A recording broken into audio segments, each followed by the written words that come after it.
Patay ang isang lalaki matapos makipagsaksakan sa Santa Cruz sa Maynila nang dahil umano sa agawan sa 100 piso.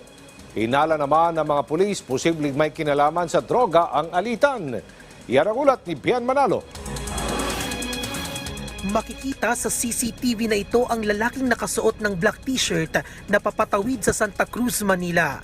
Ilang saglit lang ay biglang tumakbo ang lalaki. Dito na niya inundayan ng saksak ang isa pang lalaki.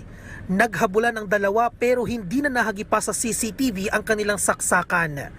Maya-maya pa ay makikitang tumatakbo papalayo ang lalaking nakaitim na hinahabol ng isa pang lalaki. Ang mga lalaki, kapwa may mga saksak na pala sa iba't ibang bahagi ng katawan. Narinig ko may nagsisigawan. Tapos nakita ko may tumatakbo lalaki na kaitim. Hinabol ko. Pagkatapos nakita ko yung pamangkin ko sumisigaw ng magnanakaw. Hanggang doon sa kabilang barangay, nakita ko nakaupo na yung nakaitim na lalaki. Duguan.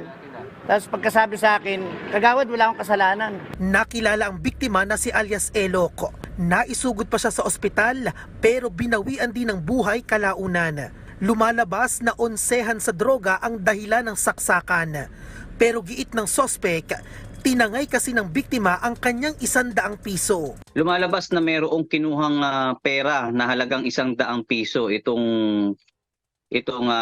biktima doon sa sospek.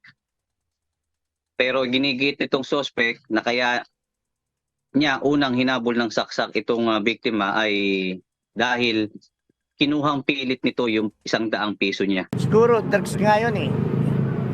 Kala nung isa, totoong drugs yun, kaya hindi na ibigay.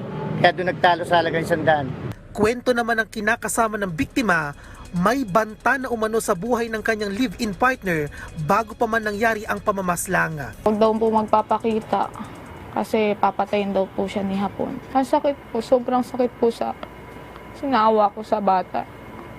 Naawa ko sa anak ko, lalaking walang tatay. Paglalaban ko po yung asawa ko. Kailangan niya po ng hostisya. Na-recover ang patalim na ginamit sa krimen. Aalamin kung dati ng sangkot sa kalakaran ng droga ang dalawa. Nagpapagaling na sa ospital ang sospek na mahaharap sa kasong homicide. Bien Manalo para sa Pambansang TV sa Bagong Pilipinas.